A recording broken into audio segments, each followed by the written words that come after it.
Screwed up the whole recording, so now we're gonna have. I gotta learn to shut my calls off when we're recording for YouTube. So I'm gonna have to post 2 videos now. Wonderful. Anyway, somebody remind me where I was. That totally interrupted me. I apologize. Market maker rates. Him taking your stuff. I think I was almost done. I think I explained that well enough. Is there? Oh, that's right. Yeah. If you start playing different, the minute you start playing different is the minute you lose. Today, anybody that was on the call with me, I was playing different today. I was not playing the way that I normally play. And the only reason was so that I can educate people that were on the call. I mean, I was literally giving money away today. I was telling people, hey, I'm going to go in big on this. Do you want in? Yeah, you want in? Okay, go ahead and buy it now, because as soon as I buy, I'm going to drive the price up. Like, I was literally giving away money. And I did that to help people out. I'm not going to do that all the time. Today, you should have been on the call. You would have learned a lot. I gave up 10 grand for you. So, yeah, if you play different, you're going to lose. Just like if you swing different, then you ain't going to hit a home run. You're probably going to ground out, pop up, strike out. Don't play different. Stick to your plan and you'll win. Stick to your position sizing and you'll win. Stick to the plan that you wrote out for yourself of when you're going to sell at what level, and you'll win. Be strong enough and have enough conviction that you don't get scared when your call or your put or whatever you played. You don't get scared when it's down. You look at what's in front of you and you read what's in front of you. You don't go off emotion. You don't go off of fear. Today we were on Airbnb puts. I explained what I was thinking. Amari, what are you doing? I have to get the charger. I explained what my thought process was behind why I was in a put in Airbnb.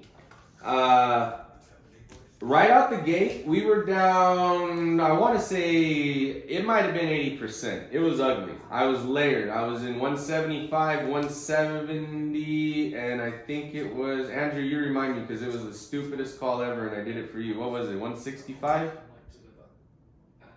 Oh, Andrew's not on here. I think he's coaching.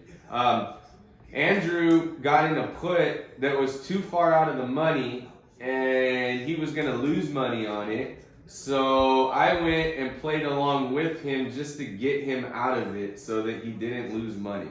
I lost money, but I literally did him a favor. Anyway, long story short, what he played was never going to be able to hit. It was too far out the money. I played puts at 175 and 170 that ended up bagging over 100%. And had I pulled the trigger fast enough, I would have got out on the calls that he did too for like 60%.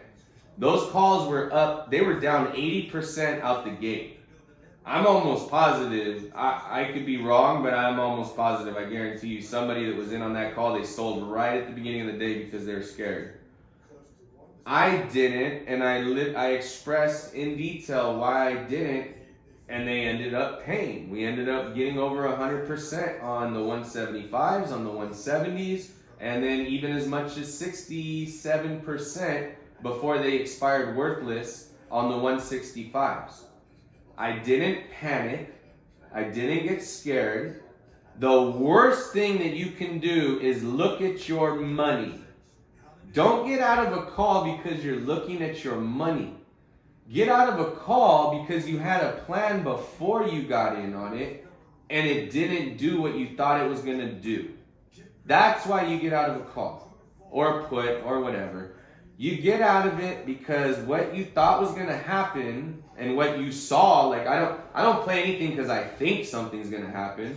I play things because I see something's going to happen right in front of me, or I get some news that nobody has yet, and I've got some information that I know is going to get out on the news soon, but nobody's heard it yet. So I'll play speculatively on that. That's buying the rumor and selling the news. We always buy the rumor, and then as soon as the news gets out, every idiot goes chasing.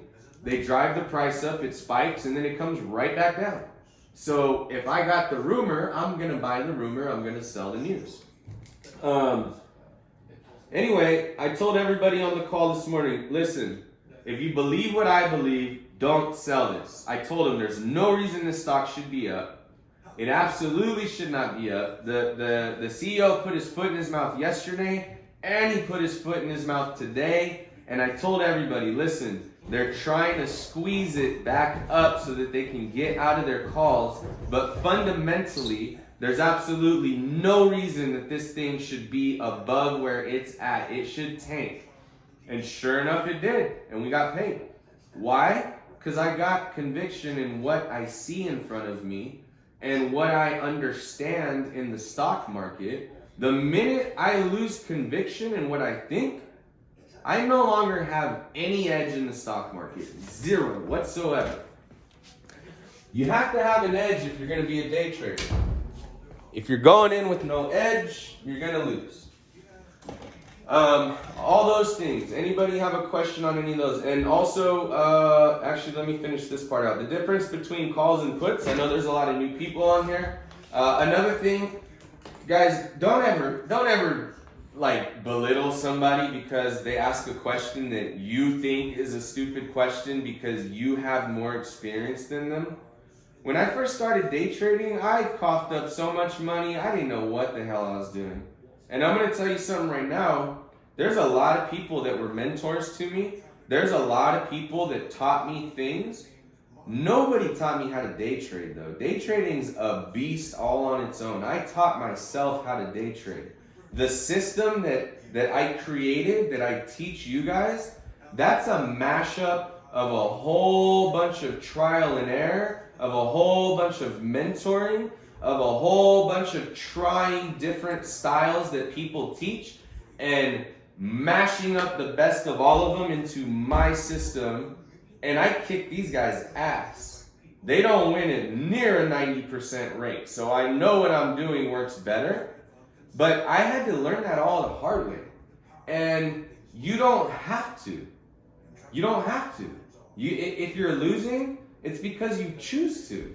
It's not because I lost, it's because you chose to lose. If I'm winning at a 90% rate, you're either the unluckiest person in the world and you only play the 1 out of 10 calls that I lose on, or you're not following the rules. It's that simple. And if you are one of the people that literally has bad luck like that, like, I don't know what else to tell you besides I'm sorry. Nobody wins 100% of the time. Nobody wins at the rate that I win at, not even close. Most people are happy if they can win at a 60% rate day trading because that just means they're making something. So if you're losing, it's on you. If you're losing because you got bad luck, I can't help that. I really, truly feel bad for you. And talk to me so that we can come up with a plan for you to play more so that you're not losing because you shouldn't be.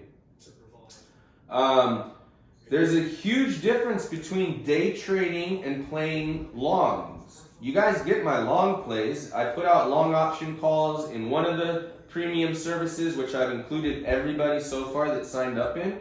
That's a service that costs $10,000 a year. I give that to you guys. I don't have to. I do. I've told you guys a million times, if you use that thing, if you do nothing else, and you've got deep enough pockets, if you do nothing else but put 10 grand on every single long-term option call that comes out, which is the one that has fire on the emoji in the app and it says long-term option plays. If you do nothing else but put $10,000 down on the at-the-money calls on every single one of those, and you buy when I tell you to buy and you sell when I tell you to sell, you'll make $200,000 for the year. It's that simple. And do you know how much effort is involved in playing those? None.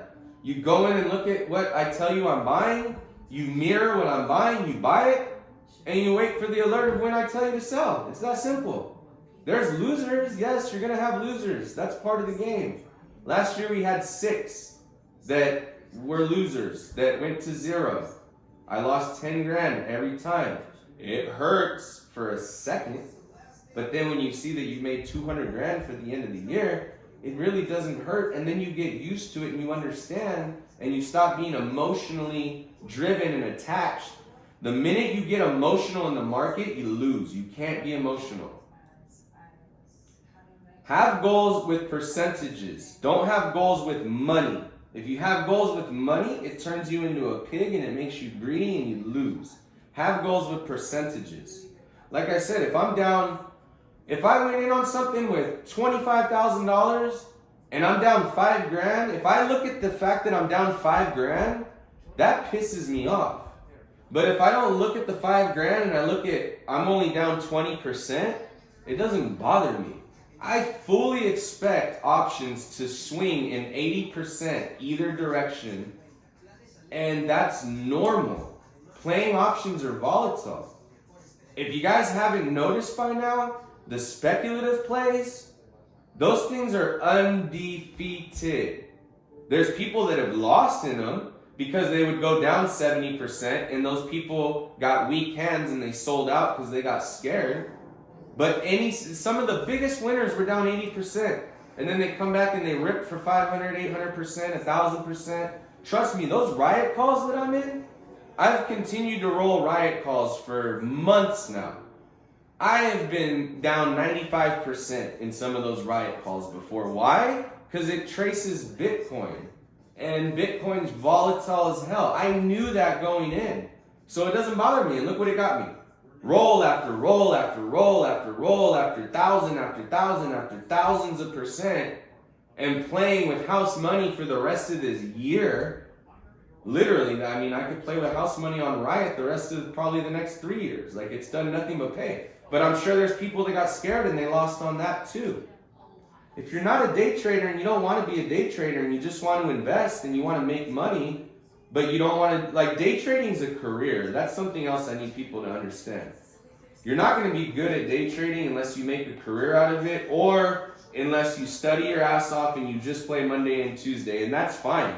Trust me, you can make plenty of money day trading just playing Monday and Tuesday.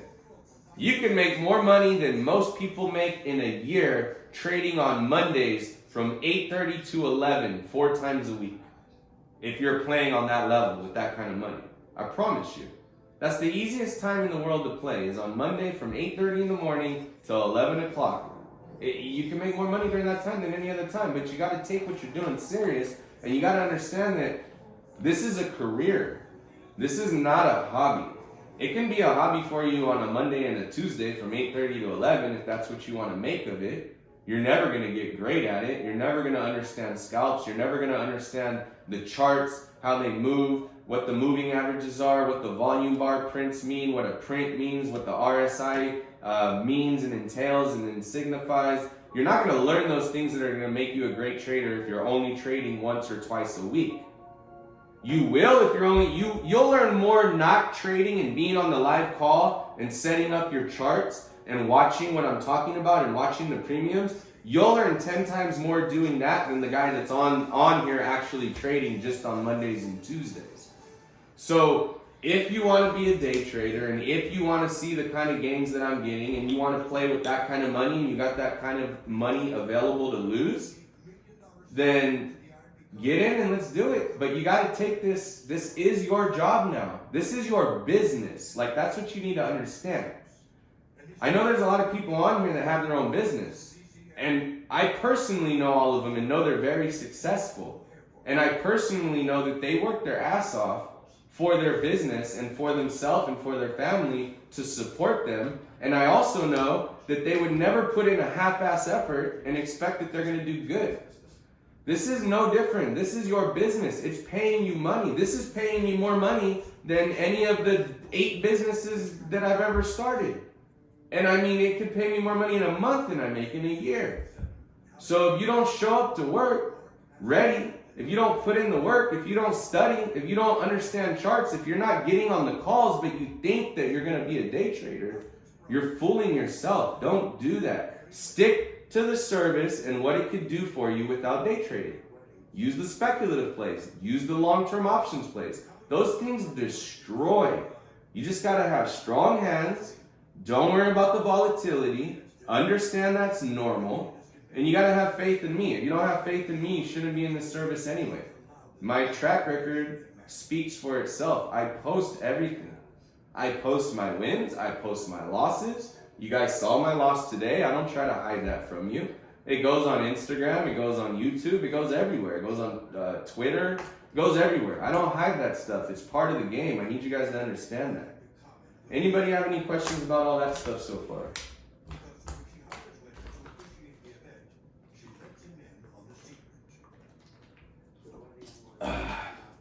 All right. The reason why I pick plays. So I pick plays for a reason. I've got my own strategy, my own system of why I pick a certain play. As far as what strike I pick, what expiration day I pick, there's a lot that goes into figuring out what is the best chance for us to make money in a play. So I want all of you to understand that. I'm not throwing darts at a board. So if you understand that and understand there's a lot of thought process that goes in before I pick a play to give ourselves the biggest edge, just please have faith in me and don't ask me, what about this call? What about that call? What about this call? What about that call? Like, I already looked at it and it wasn't as good as the one I picked. I promise you. So you're wasting, and don't take offense to this, guys. I'm a very straightforward, blunt person, and you can be just as straightforward and blunt with me. If you think there's something that I can do to improve my service, please let me know. I'm all about improving. I don't take anything to heart when it comes to constructive criticism. If it's just criticism, that's different. I think that's shitty in life, in trying to talk to your partner, to your friend, in coaching, in teaching, in anything. If you're just critical of people, they don't, 9 out of 10 people don't learn if you're just critical of them. They shut down. Now, if you give somebody constructive criticism, and if that person can't react and handle that, that person's never going to get better at anything. And if you're that person, please try to work on yourself. If somebody's giving you constructive criticism, it's to help you, not to hurt you. So I'm trying to give you guys, not, I guess, critique. I wouldn't really call it criticism, but just understand that whatever I picked, if I picked Tesla 900, please don't ask me, what do you think about the 950s? Like, I'm already in the call. I already looked at the 950s. I already understand why the 900s was a much better pick. That's not to say that the 950s can't work out and can't even pay you more than what I picked, but you've got a better chance, probability-wise, of making money on my call than whatever it is that you're looking at, and that much I promise you. So understand that you're wasting my time asking those questions and me having to, in the past, I've been responding and actually looking at them again and telling you guys the reason why. I'm not going to continue to do that. If you're wasting my time, then you're wasting everybody that's on the live call's time. Elijah, what do you need? Can I get some papers? So, everybody that's on the call should know I'm giving you the best option available. Elijah, please shut the door. And if I have to go back and look at something else, that means I'm taking time away from everybody else that went in on that call and is listening to me constantly analyzing that call and what I'm doing. It takes away from me and everybody else. And I'm never just looking at one thing. I'm always looking at a minimum of 5 things. Usually like 8 are on my radar with signals to tell me when something moves. So if you want me to go look at that, that means I'm not looking at something else. That means I might miss the play of the freaking year because I was busy looking at something that doesn't matter. And it took my eye off of me looking at Shopify that I've been looking for, like, let's just say shop. There's certain levels, like I teach you guys, I like to call them beast mode levels. There's certain levels where we know the stock should absolutely rip. It doesn't always happen, but most of the time it happens. And it's worth betting big on because when it does happen, it'll wipe out your losses for the month when you hit a beast mode number on a runner.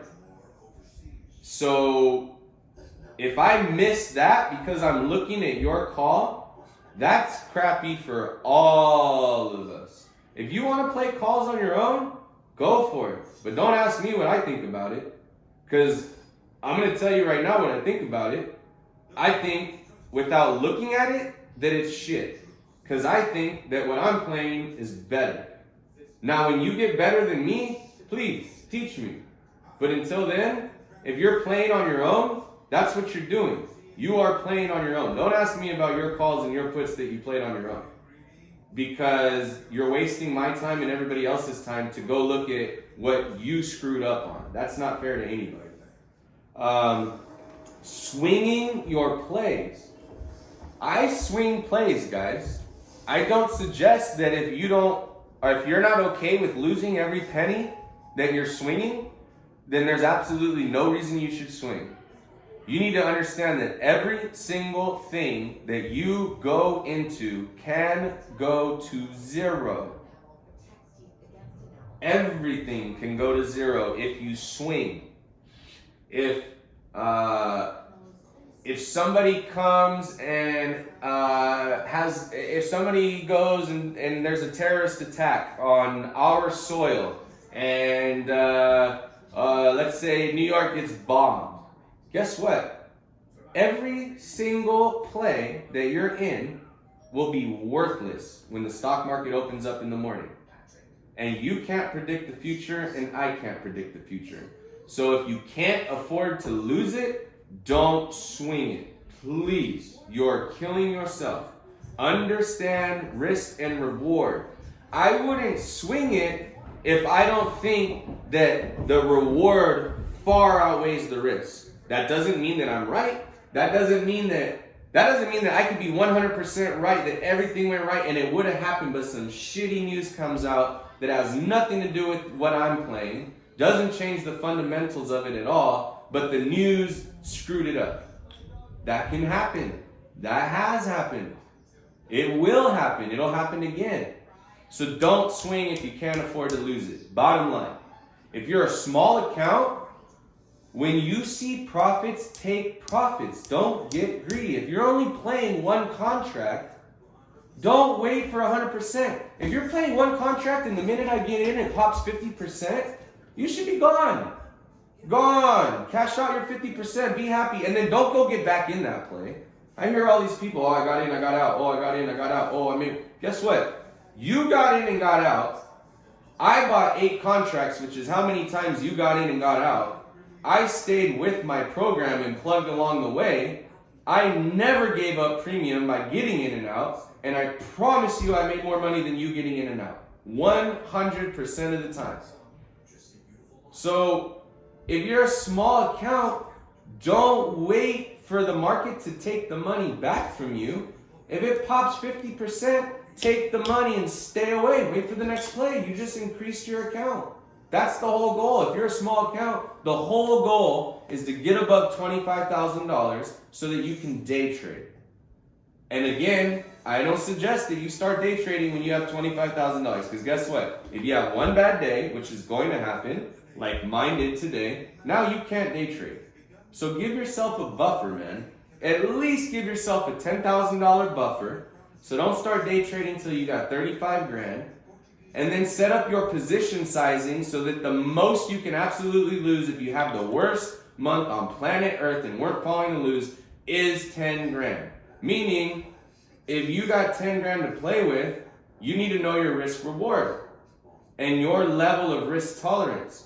If you think that you're good enough and disciplined enough to play with 10% of your trading capital on every single play at the beginning of the week, that's fine. That's risky. I'm that risky. I don't mind doing that. I don't suggest it for new people. For new people, I don't suggest more than 5% being your typical level to go in at. So if you got 10 grand to play with on top of your 25 to start day trading, start out with $500 contracts. And if we put something out that's above $500, you don't play it. The reason why you don't play it is because now you're exposing yourself to more risk that's unnecessary. You're now giving the edge to the market maker and the other people betting against you and selling you contracts because you're not following your plan. And the plan that I've set forth, it's the plan for the reason. Again, it wins at 90%. Anytime you take any little thing out of the plan has now gone to shit. It no longer works. It's like It's like if you take mosquitoes off this earth. Everybody hates mosquitoes. But if we get rid of mosquitoes, it screws up the entire ecosystem. And then then bats die. And then when bats die, then we got locusts and wasps, and it looks like the biblical times where we're getting attacked with swarms of freaking animals that are wiping out crops. And then the crops aren't here, so we ain't got nothing to eat. And then the cows ain't got no crops, so then we ain't got no food. It's a chain reaction effect. So the minute you don't stick to your plan, I'm not saying you're going to lose. You could very well hit the biggest play of your life. But the statistics go out the window the minute you don't go to the plan. Does that make sense to everybody? At least somebody. Can I get an amen? Good. That must be my cousin Sarah.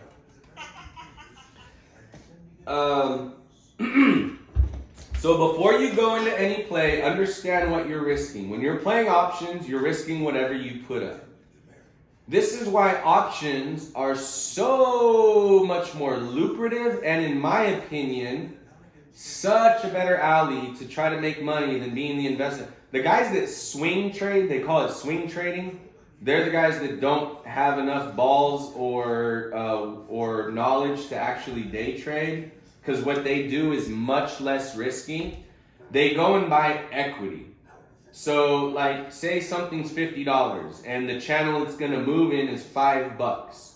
Well, they know the same things I know, but they're scared to day trade. So they go and buy, let's say I put $5,000 down on a call. Well, if they bought $5,000 worth of shares, that's going to be 10, that's 100. They would have to buy 100 shares for $5,000. And then if it moves up $5 to that gap, they make $500. So they're risking $5,000 to make $500. I can go play a call for what they're going to make $500 by risking $5,000. I can go play a call $5 up above where it's at, so $5 strike above the money, and I guarantee you, if it's not something huge, it's going to be less than $500 if we're playing an Amazon or a Google. Obviously, it's different if we're playing a big name, but if we're playing a smaller name, it's going to most likely be under or at $500, and I can make $5,000 if it does what I want it to do. And the most that I'm risking is what I bet, $500. So why do I want to risk $5,000 to make $500 when I can risk $500 to make $5,000? And in a shorter amount of time, and I don't have to put up so much capital, and I don't get stuck with stock that I don't want if it works out. And then I've got a choice. I'm either going to sit there and hold that stock forever and maybe it never comes back up and I'm just sitting on dead capital. So I finally got to end up selling and take a loss anyway. Like, it makes no sense to swing trade. It's safer, kind of. I don't even think it's safer. I think it's riskier. I think it's stupid. You got to put up a ton of money to make a little bit of money. It doesn't make any sense. So that's what swing traders do. I'm not a swing trader. The only risk that I'm risking when I trade is whatever money I put in it. That's the end of my risk. When you're swing playing, you're taking on a hell of a lot more risk, in my opinion. They'll tell you that that's not true, but they don't make anywhere near the money we make.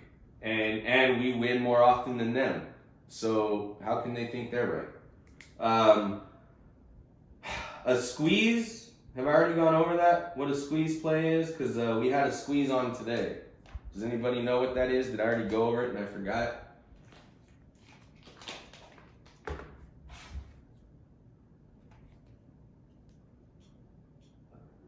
I must have not gone over it.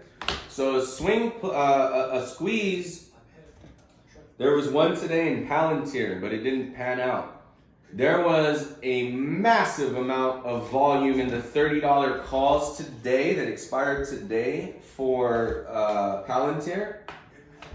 Normally when that happens, you'll see a squeeze. So what that means is all these people that got these millions of dollars of contracts at $30, they're going to expire worthless if they can't get it above $30.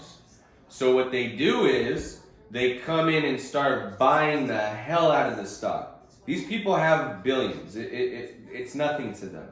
So they go and start buying millions upon millions upon millions of dollars of the stock, trying to get it going on a run, and trying to get the retail investor that's the normal Robinhood investor that doesn't know anything about investing.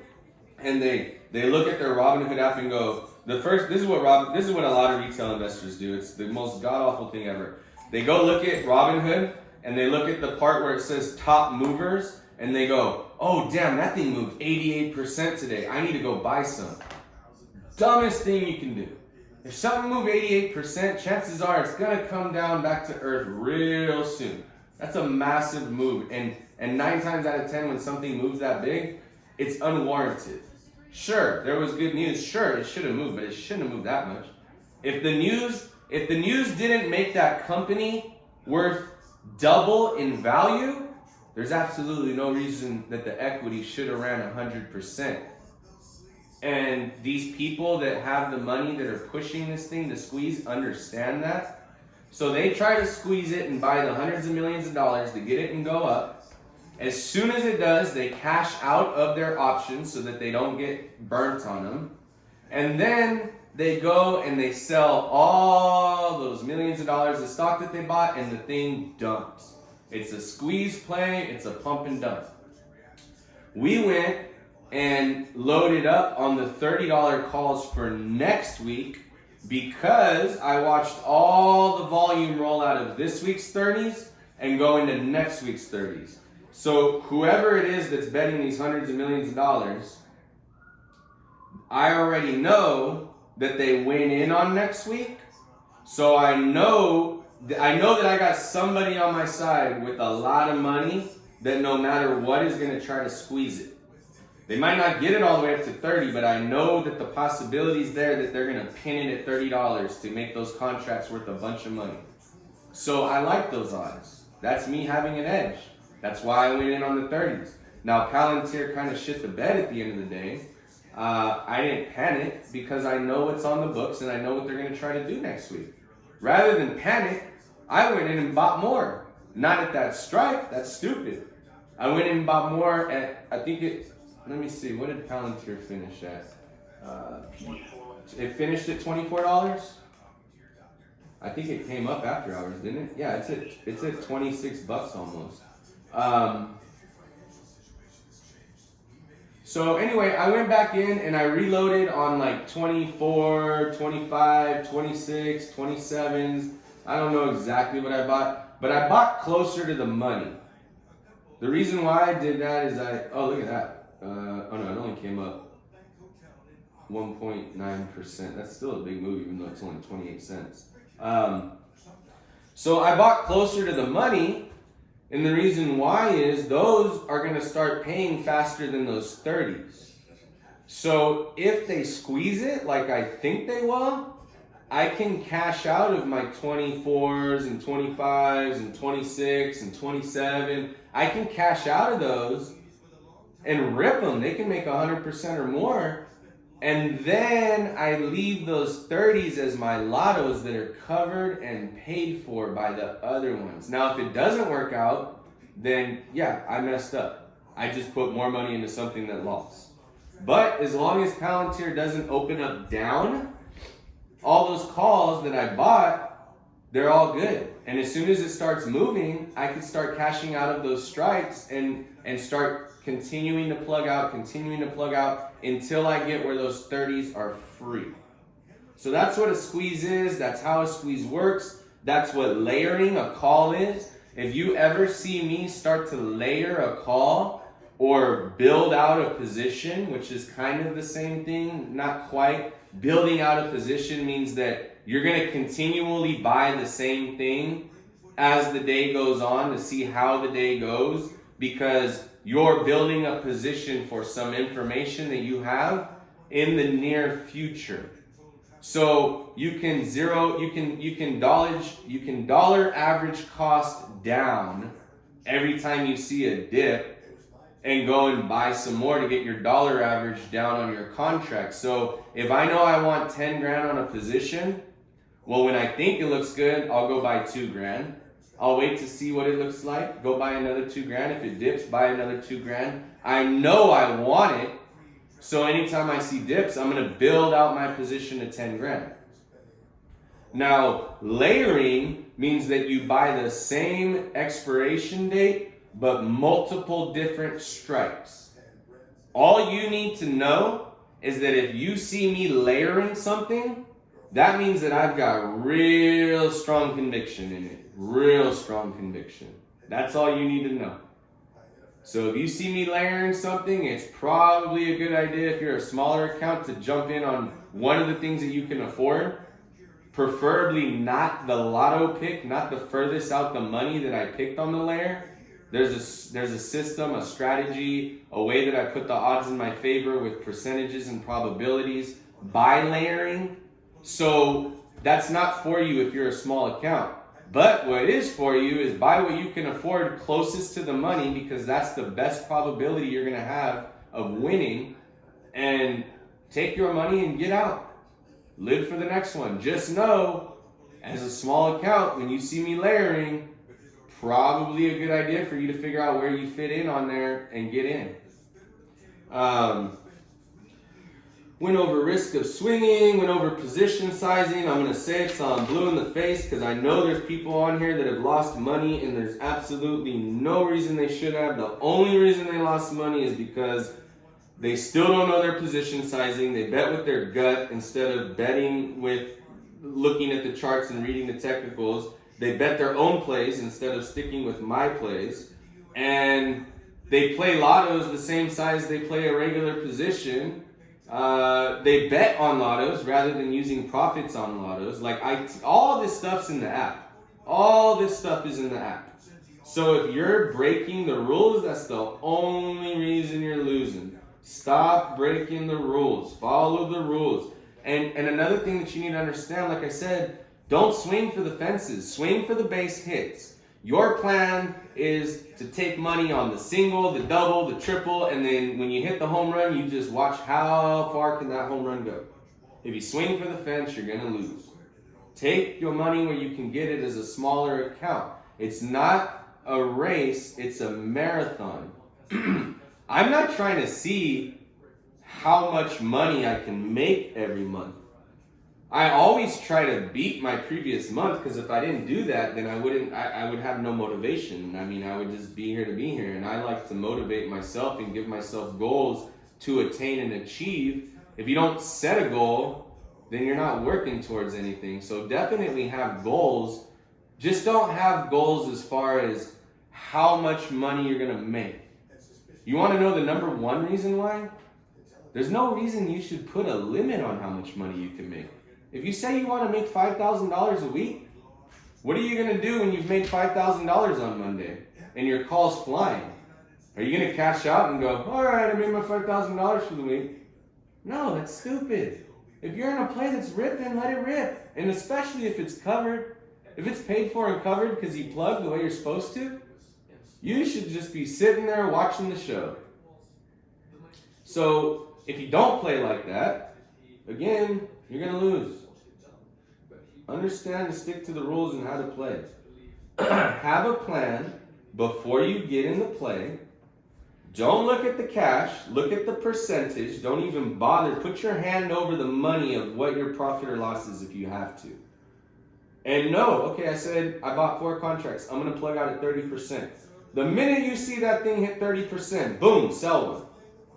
All right, my goal was I was going to sell my second one on 60%. The minute you see 60%, sell it.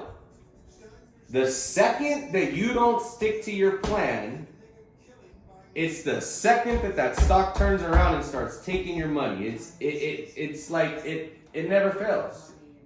It's like Newton's law.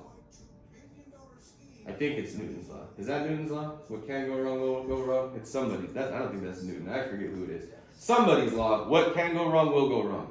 So don't lie to yourself and don't not stick to your plan. And if you're a small account and you know your risk level, like,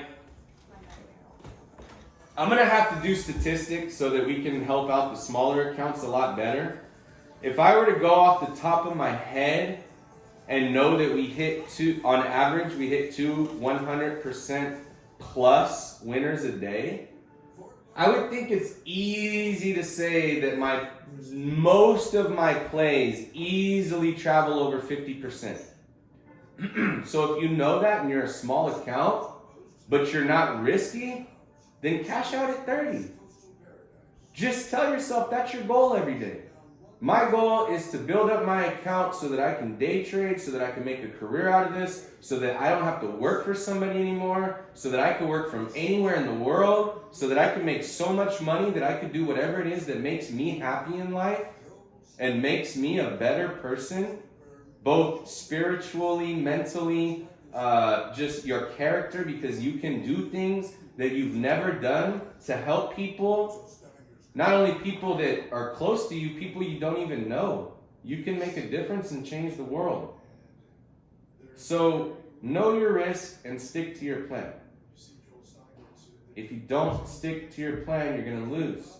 If you can't admit to yourself that you're wrong, you're going to lose. If the support has broken down and your call is just steadily losing money, you got to know when it's time to pull the plug. You can always re-enter a play with the money that's left over that you're watching dissipate into nothing. You can never get back that money that you're losing. You guys know what level I play on, most of you, and it's a pretty big level. I have the ability on a lot of things to actually move the premiums with the volume that I go in on. So just, if you got it wrong, you got it wrong. Get out. And then get back in when it's time to get back in and use that money that you would have let go to zero to offset your loss and maybe make you more. If you are not good at admitting that you're wrong and okay with selling things for a loss, you shouldn't be day trading. That's just the bottom line. Circuit breaker, halting, that happened today. We've hit 3 stocks this week that hit a halt. So I got like an alert of something going on, something moving fast, and then I would get in and last week we ripped U1 for 100% on equity, which is just nuts. But there's been 3 times this week that we got in something that just started flying. Well, when something starts flying, the market maker himself halts the trading of that stock. Anytime that something triggers and I get an alert that there's a halt, I immediately go look at that stock. I immediately find out what the news is and if it's going to continue to pop the minute they unhalt it. The reason why they halt it is to not make the stock get completely out of whack and make no sense logically why it's priced the way it's priced, because then you're totally making the value of the stock worthless. It's not worth whatever it is that it's showing. So they halt it to give people time to think instead of just chase this thing up 500% just to dump it. So they do it to try to stop market manipulation. But when something halts, and if I go find out the information on why it's halting, we had one last week that halted. We caught it on the way up before the first halt, and then we stayed in and it halted 2 more times and we ripped a ridiculous amount of percentage. That one wasn't equity. We were in options and I don't remember what it was. It happened 3 times. Today we got in on one that halted. I forget which call that was. Something halted today. But that's what a halt means, guys. A halt means that the market maker literally shut down the trading so that people couldn't continue to trade it, and give everybody a breather to give the stock a breather so that the stock is not completely out of whack and the price makes no sense to justify it. I think we've gone through everything. The very last thing is what levels you're selling at. Oh, selling to a rally. Guys, when you sell your stock, your options, you shouldn't be selling your options because they're going down. That is counterintuitive, counterproductive.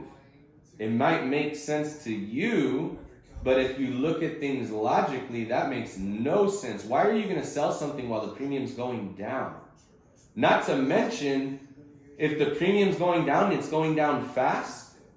You might just keep chasing, trying to get your order filled at the mark and lose so much money in premiums.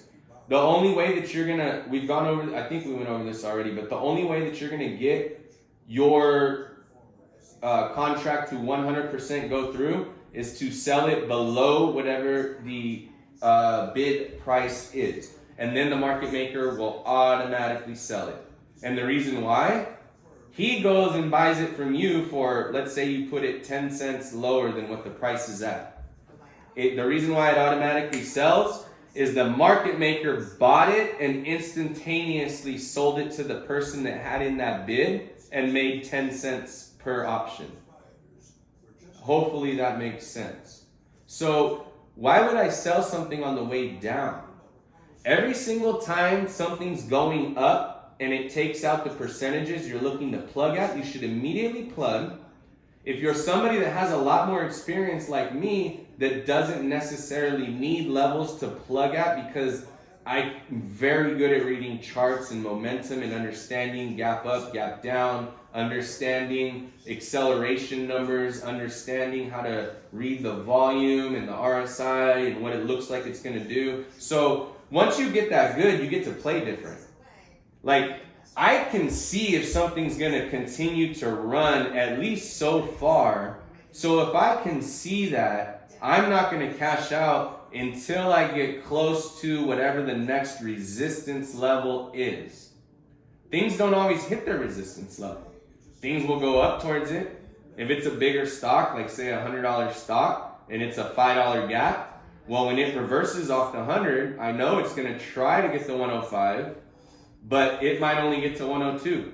And if it gets to 102 and starts going sideways, I know there's a good chance it might go back down and test the 100 before it can hold that, and then go back up and test the 105. The very last thing, guys, is the penalty box. I know you guys have heard me talk about I'm not playing that stock because it's unplayable right now. If anything, either beats earnings. So earnings are huge, guys, and earnings season's coming up. You're going to see some wild plays that are going to make a ton of money during earnings season. That earnings season is a day trader's wet dream every single earnings season. Like, that is our bread and butter. The more volatile the market, the more money we make. So if something reports earnings and their earnings were phenomenal, they beat on every line, but the street reacts bad to it because maybe something they didn't like in the actual call or their guidance, that is now untradeable unless you're scalping.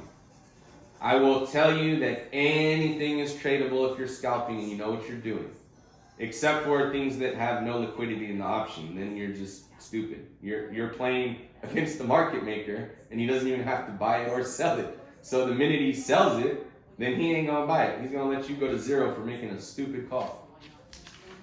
So when something reports earnings and they don't react well to it, it's in the penalty box for 6 weeks as far as playing it for it to go on a run, like as a weekly, not a scalp.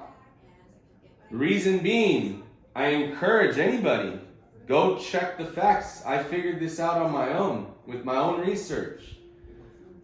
Almost 90% of the time that something either misses earnings or reports good earnings, but it doesn't react well and it goes down, 90% of the time, that stock never moves past where it was at before it started that call for 6 weeks.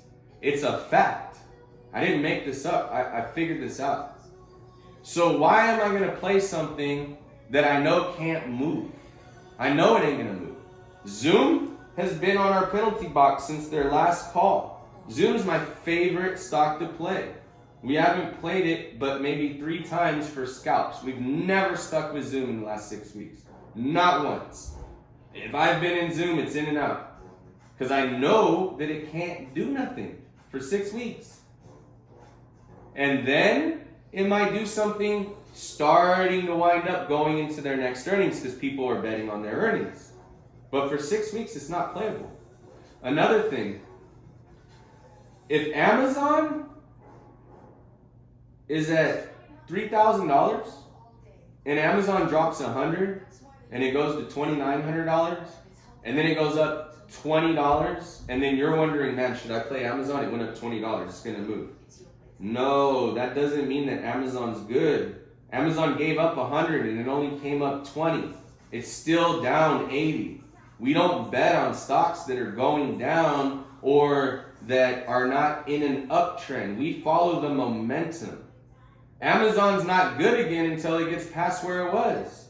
No stock is ever healthy to go on a run until it gets back above where it was before it started to dip. I mean, that's common sense when you think about it.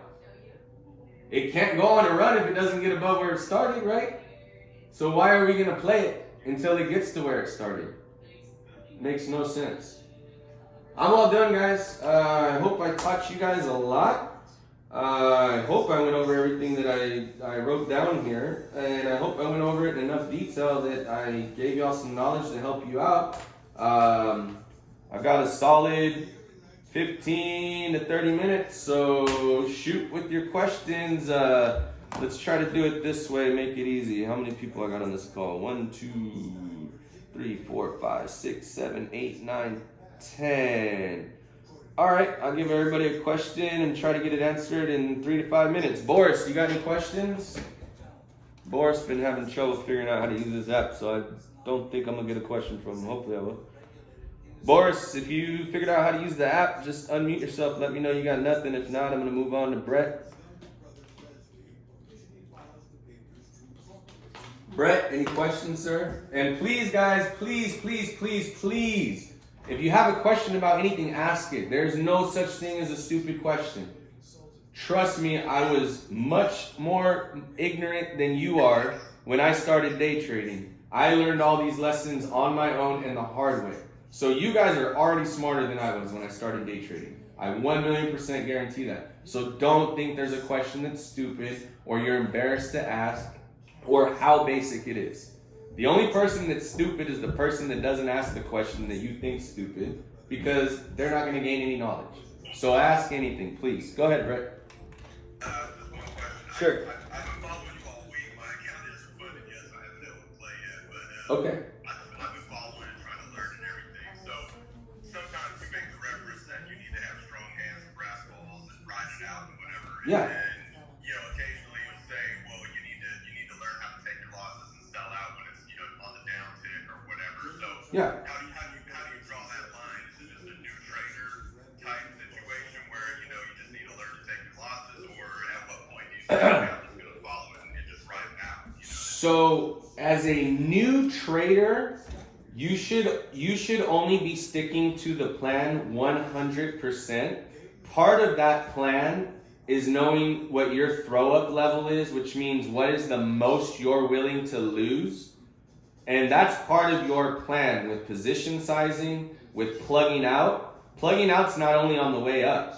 Plugging out is pulling the plug on the way down because it hits your throw up point. Like if you went in with 10 grand and you're not willing to lose more than 4 grand, well then when you're down 4 grand, you better pull the plug. I don't play like that.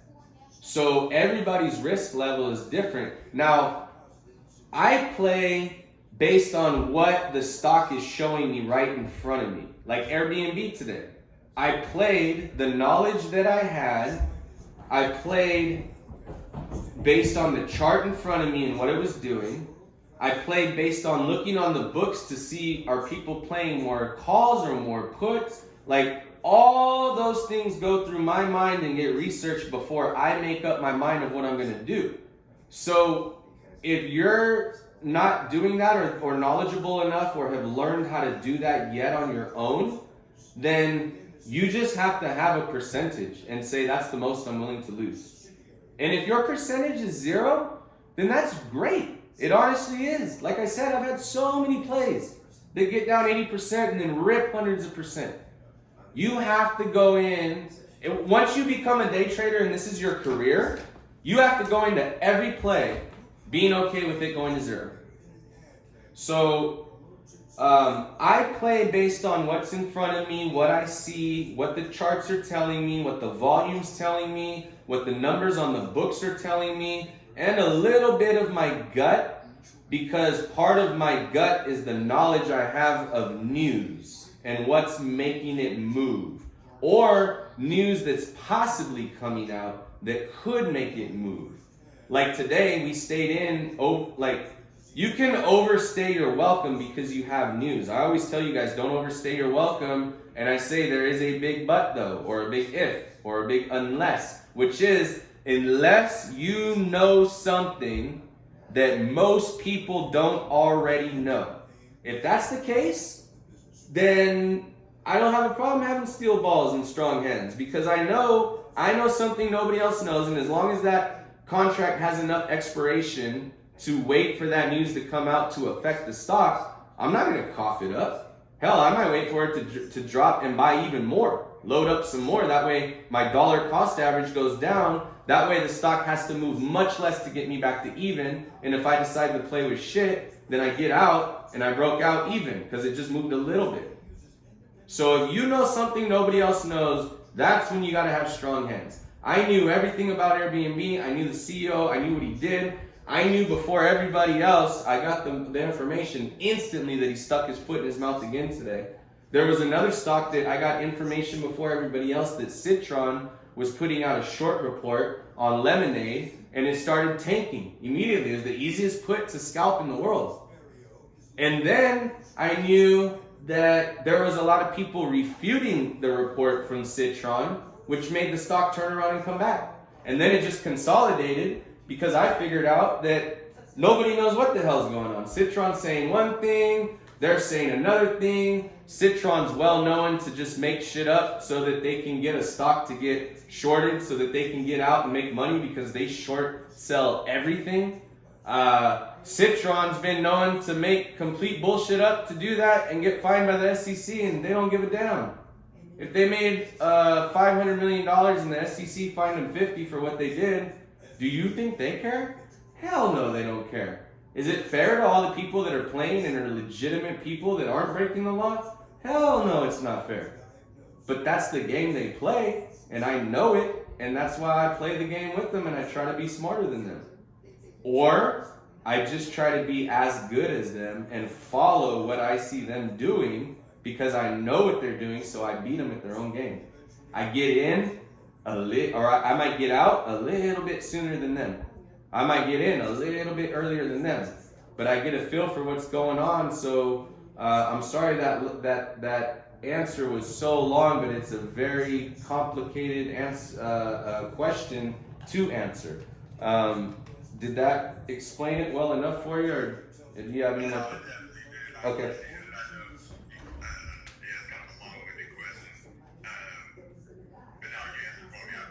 Okay. Drew, you got any questions, bud? Drew Terry?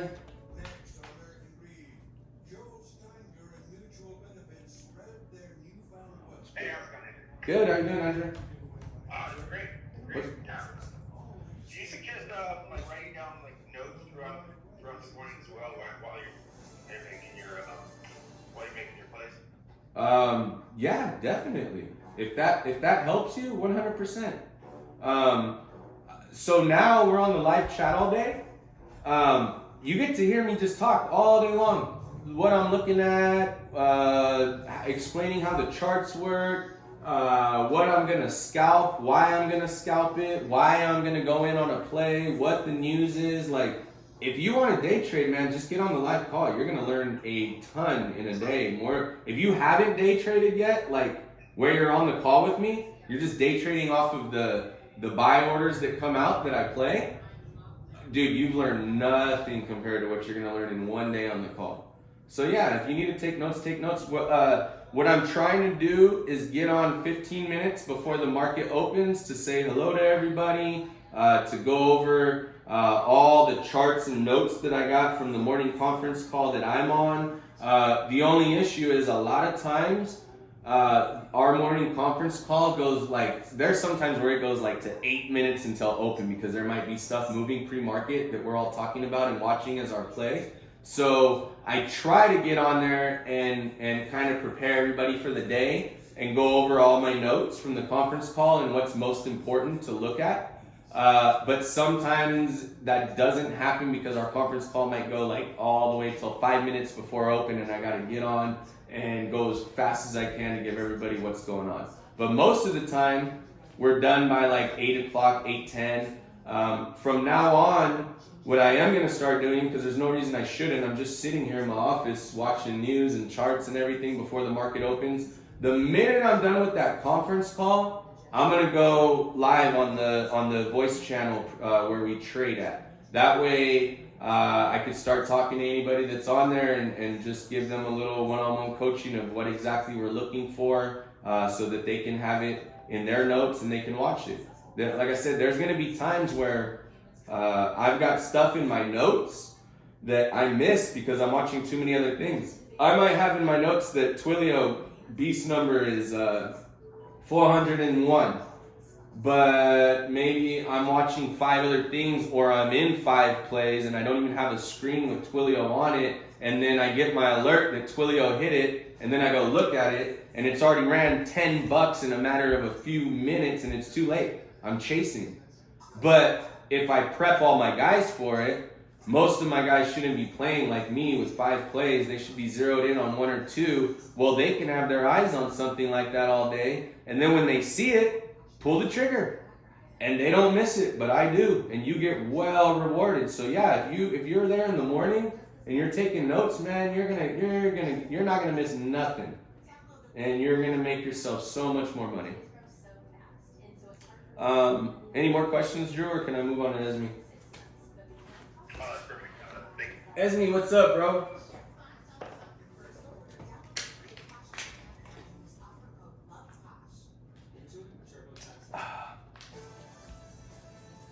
I still don't hear you, Esme. You got off of mute, but I don't hear you.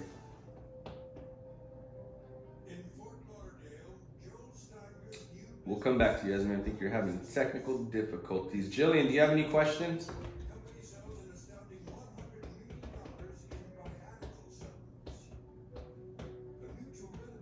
No questions from Jillian. J-Pie, Jonathan, any questions? Oh, no worries. I can move on, or you have a question? I have a question. Go ahead. So this is probably a silly question because I'm sure some people Stop. There's no silly questions. Stop. So when I see you send out these morning charts, like I'm just going back to one just to as a reference to understand it. But I'm trying to understand how to read that and what those numbers mean. Okay, so the key level, that means that stock needs to hold that level and close above that for the day in order to continue in a trend heading up. The key level is always one level above wherever it closed. Because if something doesn't level up at least once, it stayed flat or it gapped down, there it's no longer in trend. It's either in a downtrend or it's in a consolidation trend. Every stock has to gap up every day to stay in trend. So the key level is what the stock must close at in order to be in an uptrend. The other levels on top are your resistance levels and on bottom are your support levels. Any For example, like I'm looking at this one, it's like a 114 that you wrote out, and I'm just looking at, for example, like it says, like towards the bottom, like I'm assuming the company is a GS, right? And then you have like 291, 292, 5, and then it goes on, and then you have like a number circle that says beast, and then the one number says accelerator. What are all of those different numbers? I'm trying to understand what those are specifically. Sure. let's see. Okay, so if it is an accelerator number, what that means is that the volume should heavily pick up and we should get moving like pretty fast in an uptrend, or it could be an accelerator number down. It could be either one. It could be a beast number up, a beast number down, an accelerator up, an accelerator down. But an accelerator number means that the volume should heavily pick up and it should start moving fast. A beast mode number means that when it hits that level, it should absolutely start ripping if it holds it. Meaning we're gonna get paid. It's gonna move fast. And when we hit a beast mode number and it starts moving, like you don't have to sell. There's no reason to sell because it should just keep on ripping. So you're giving up money if something hits a beast mode number and it holds. 90% of the time, it absolutely rips. We had one recently that it didn't, and we're still waiting on it. Trade Desk. Trade Desk was supposed to absolutely rip at 809, and it didn't because it couldn't hold it long enough. And because of that, it rejected and went way below 800. So now that's 1,000,000% on my radar is what's going to be probably our biggest play of the month, whatever month it happens. I hope it happens this month. It might not. It might not happen until next month. But I know that at the time on Trade Desk, the number was 809. Now that number, it might be 909. I don't know off the top of my head. It's either 809 or 909. I don't know where that stock's at. It's going to bug me though. So hold on. Let me see. TTD. Okay, so Trade Desk is at, exactly. Okay, so Trade Desk is at 785. The number was 809. When it hit 809, that was supposed to be a beast mode number and it would literally just take off, but it couldn't hold it. It popped and then it came back down, it couldn't hold it. Anytime something can't hold a beast mode number, it's most definitely gonna at least gap down immediately, if not gap down 2 or 3, because the reason why it's a beast mode level is it's a level that has been entirely hard for it to break forever. So once things break out of a number that they couldn't get past forever, they typically go on a monster run. So an accelerator means it's going to pick up volume. A beast mode number, if it holds, means strap in because we're about to get majorly paid, most likely. Got it. Thank you. You're welcome. J-Pie, anything? Just clarifying on the exits on that scalping. On which one? The scalping. Uh-huh. No limits. Just put it in and get out. Exactly. PLD. Okay. That's it. There ain't nothing more to it. Why are you gonna be mad if you make $100 in 10 seconds? Why would you be mad about that? Why would you go? Why if you made $100 in 10 seconds? Why do you need to go risk going back in with a whole bunch of more money? You're gonna risk a whole bunch more money for what? To try to make another $100? Why? You did your job. Stay out. You scalped. You're done. Stay out. Look for another setup. Look for it to come back down, and then look for the reversal and then scalp it again. Look for it to break a level, and then know it's gonna continue. Scalp it again. Don't keep scalping the same thing on the same gap if it's still going up. You don't ever, I'm going to scalp this for $500 and then I'm going to get out and it's still going up. I'm going to go scalp it again. No, you're going to chase and you're going to lose. If you're going to scalp, know what percentage that you are chasing and you better get out the minute you hit that. And if you're scalping, it better not be more than a 25% target that you're trying to hit. Now, again, I've been doing this a long time. Sometimes my scalps turn into massive winners because what I try to do with the scalp, I go in on a scalp I scalp with double the amount of money that my normal position size is, even more sometimes. My normal position size is 10 grand. My half position size is obviously 5. My lotto is 2 grand to 1 to 2 grand. And my super lottos are anywhere from a couple $100 to 500, maybe a grand every once in a great while. So on a scalp, I go in with 25 grand looking to make enough money to just cover, like let's say the contracts are $300 a piece. I look to make enough money so that I can at least minimum leave one contract for free to see what it does. But I like to try to leave quite a bit more than that. So if I can go in with 25 grand, and if I could scalp 10%, that means I made 2,500. And if the contracts were 500 apiece, that means I can sell 3 of them and pocket $1,500, and then let those 2 go and see what they do. And if they go to 0, I still made 500 bucks. I'll never let them go to 0 because that would be just stupid of me. I know it's a scalp. I know it's supposed to be a fast play, but I give myself the opportunity for a home run play. Does that make sense?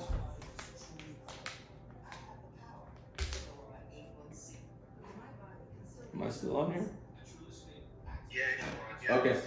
And the other thing on a scalp is knowing that obviously you can lose money. Don't be an idiot, dude. You've got to be okay and have a number when you go in. Okay, 10% is the most I'm willing to lose. Well, dude, when it gets down 10%, I'm not saying it can't turn around and work out and maybe be worth 1,000%. But I can tell you that the probability is you're going to get smoked. And you're going to stick around like a moron and you're going to keep wishing that, oh, please go up. And you're going to sit in decay and you're going to end up losing a bunch of money. So scalps are meant to be lightning fast. The way I scalp is meant to give myself a shot at making a lot more money while risking nothing. And I'm willing to lose about 12% on a scalp. So I am willing to put up 25 grand and I'm willing to cough up about 3 grand. Because I know that I win on those a lot more than I lose on those. And when I scalp, I'm trying to scalp for more than 12%. And usually I do. And usually I'll get like 25, 30% out of it. And usually I'll leave runners. And usually those runners will continue to run. If they don't, and I can tell they're not going to work out, then I just cash out. It's all profit. I just cash out. So that's the way that I play on a scalp. You don't have to. You can play however you want. Everybody's goals are different. Everybody's risk level is different. What you can afford to lose for everybody is different. But that's the best way with the highest probability to play a scalp is you go in 2.5 times bigger than your normal position size, knowing when you go in the most you're willing to lose is 10%, and you get the hell out if it doesn't work and you're okay with it. You go, it's all right. I won the last 4 and I won 25%, which means I won 100% overall, which means if my position size is 25 grand, I made 25 grand with 4 scalps and maybe I lost 2. All right, I lost 5 grand off of 2 scalps, but I made 25 grand off of 4 scalps. I made $20,000. Why does it matter that I lost? It doesn't. So that's how you put the odds in your favor with scalping. If you don't scalp that way, sure, you can still make money, but the odds are no longer in your favor. Kristen, do you have any questions?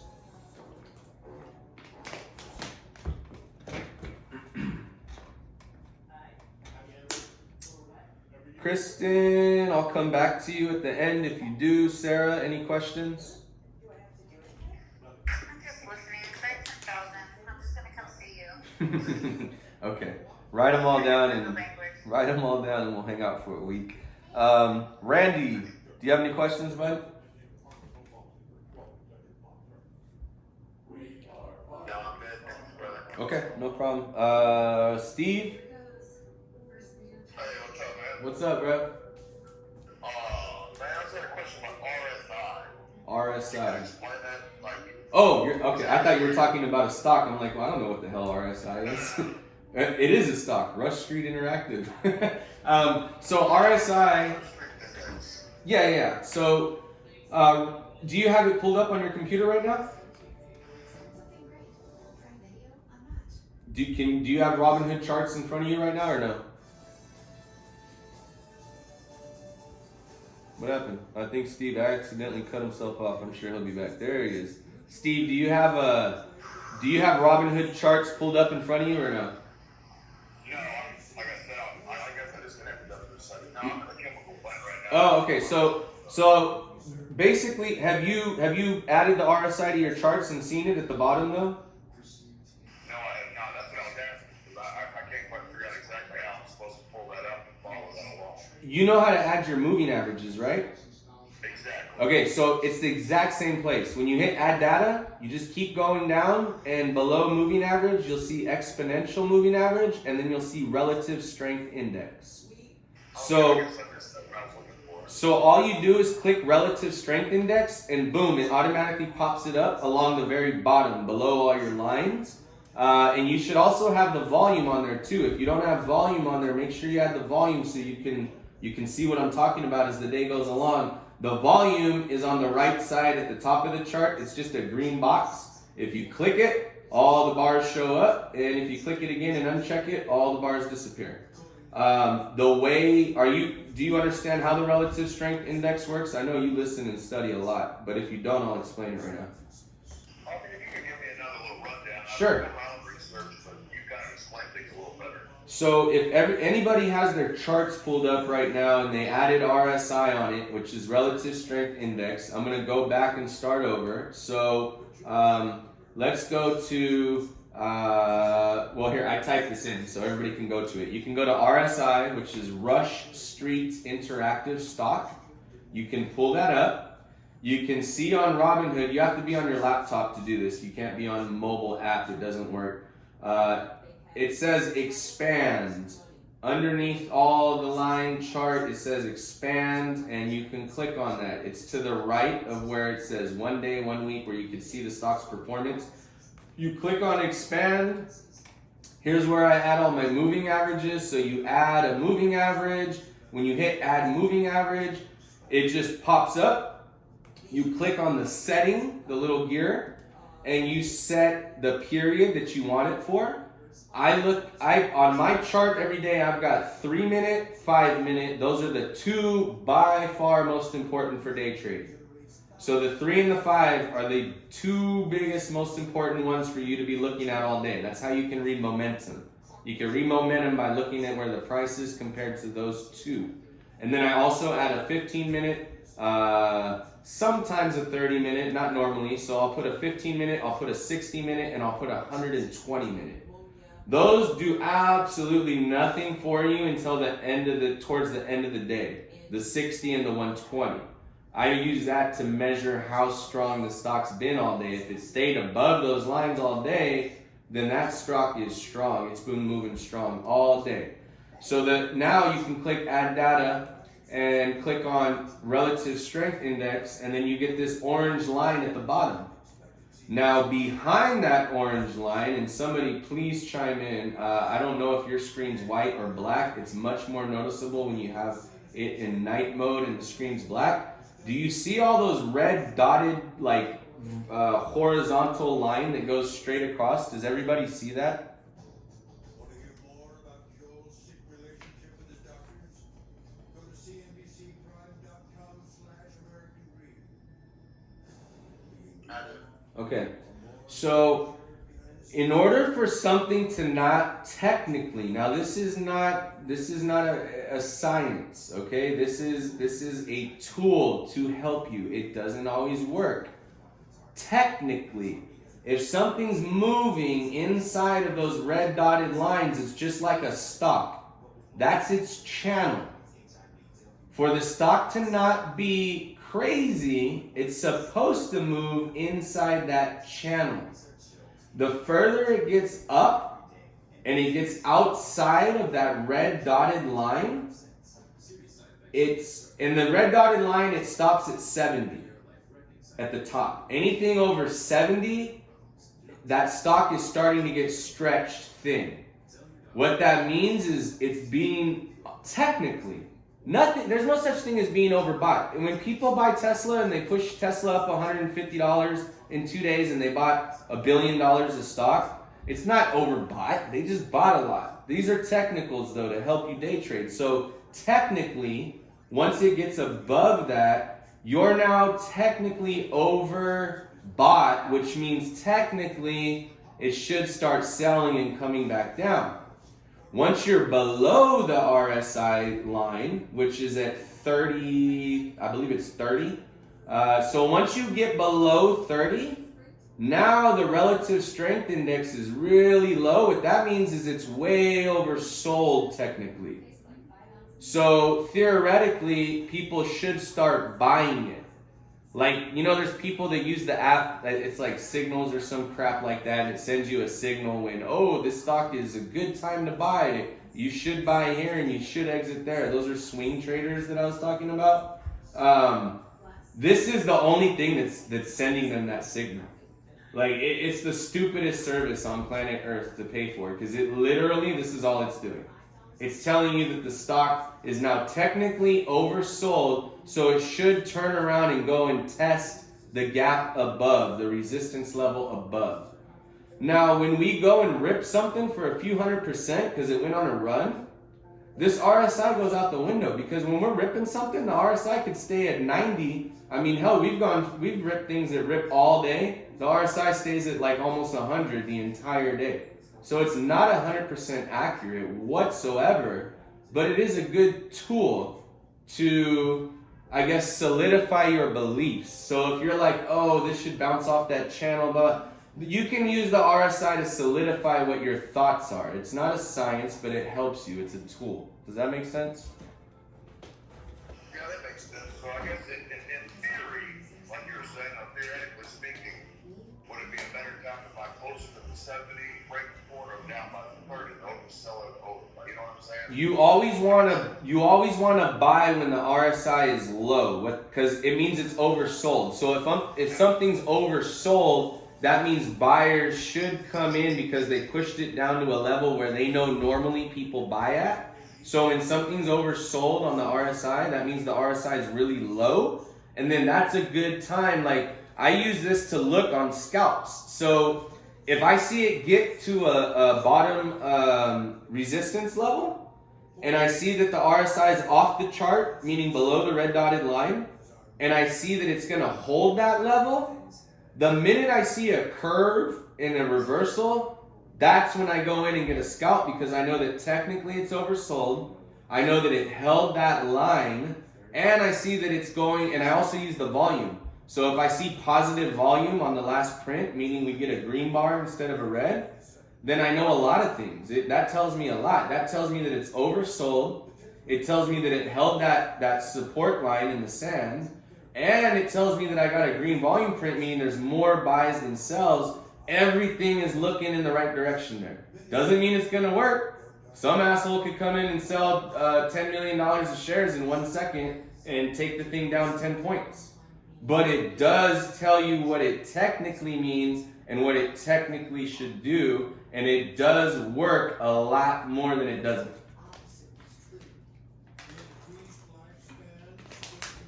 All good there? That'll work, man. And I believe what you were trying to figure out earlier was Murphy's Law. Murphy's Law, yeah. What a dumbass I am. Not Newton's Law. Newton, yeah. My bad. Yeah, how things move and don't stop moving in space. Different guy, huh? There you go.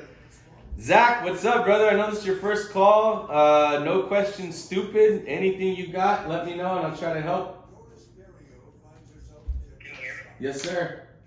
No, man. Honestly, I'm good. I was on the call this morning, probably for like 2 hours this morning, and then on and off throughout the day. And you're right. I mean, I learned so much just from being on this call, and I picked up a play yesterday and hit some of the Airbnb, but I'm not really playing too much right now as my Robinhood's not fully funded yet. Yeah. So make sure to, Zach.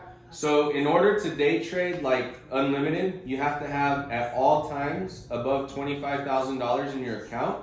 The minute you don't, it starts flagging you with every day trade that you do.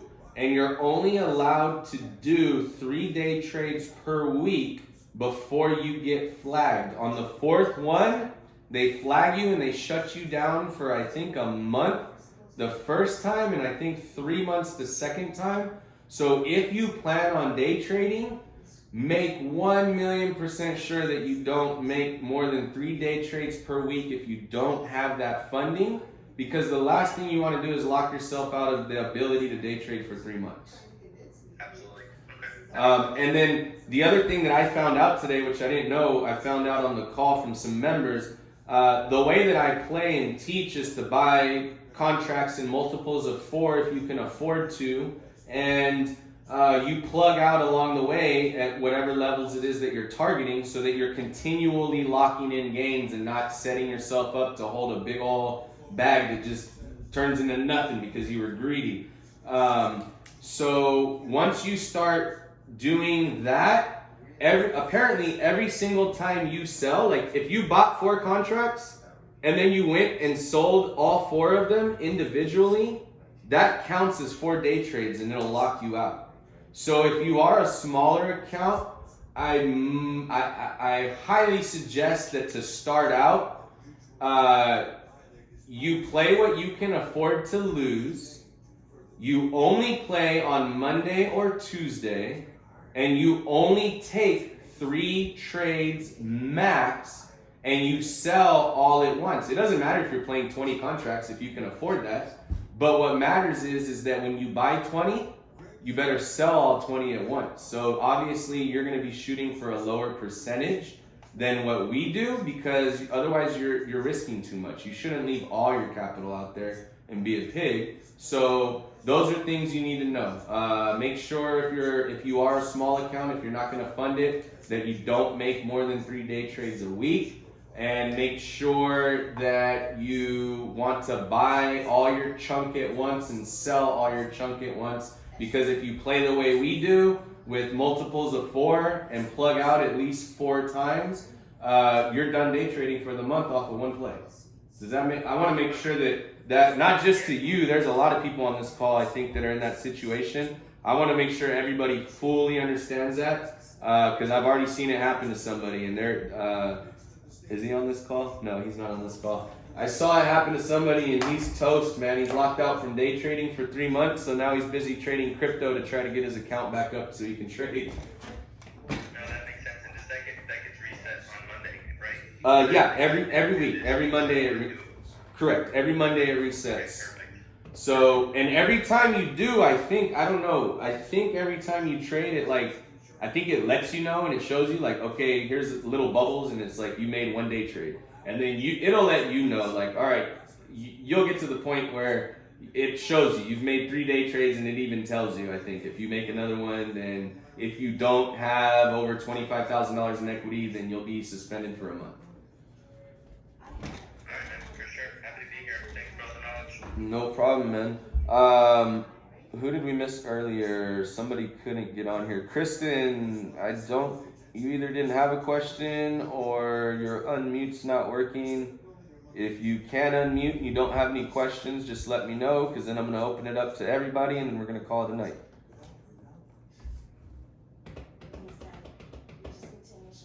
Wait, one more question. Sure. Does the buy, so right now I'm not fully funded, but I don't know if I will be until next Wednesday. Okay. Does the buy and the sell count as one? No. Or the buy and the sell count as 2? No. So, Do it all in one together? right, a day trade means that you bought and sold the same thing on the same day. So it doesn't count as, oh, I bought it and I sold it. That's 2 trades. That's 1 trade. Gotcha. Okay, the floor is open for anybody. If you got any more questions, now's the time. If not, I'm gonna go enjoy a movie with my kids in the theater. Let me know. And if you no longer need to be on here, just unmute yourself and check out so that I know you ain't got no more questions. Yeah. When is your theta burn positive? When is what? So today I was trading an option and I was a little bit further out, and the theta burn was actually, as time went on, I don't know if it was because I was in the money or out of the money. I know it's horrible that I don't know, but my theta burn was actually positive, if that makes sense. Or maybe it's It does make sense, Andrew, but I'm gonna tell you right now, I am a day trader. I am not a technical trader. I use the technicals to help me, but in my world, all those things mean 0 to me. Absolutely nothing. I don't care about the delta and the gamma, and that means 0 to me. I don't even look at it. Why? It's a total waste of my time. The time that it takes me to examine all that shit, I could have already ripped 100%. All you need to know in day trading is momentum. That's it. You do not need to examine all that stuff. You're hurting yourself. So don't even worry about that crap. Don't use that to try to figure out how to trade. It won't help you. It'll only hinder you. The only thing you need to learn is how to identify momentum. That's it.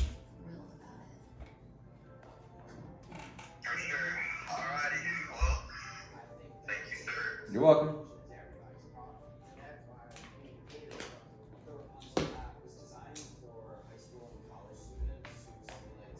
What's up, Esme? Can't hear you, bud.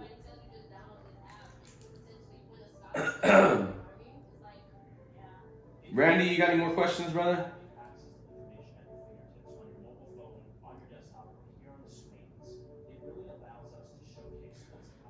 I got 5 people left.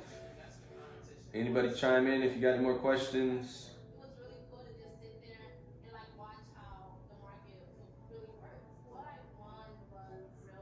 All right, guys. Have a fantastic weekend. Remember that the market is closed on Monday. It's Martin Luther King Day.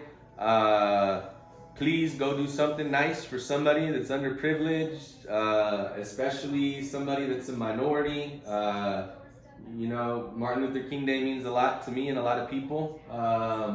So let's enjoy our day off. Let's do something positive on our day off. And let's spread love, wealth, and wisdom all weekend, guys. You guys have a fantastic evening and a good weekend.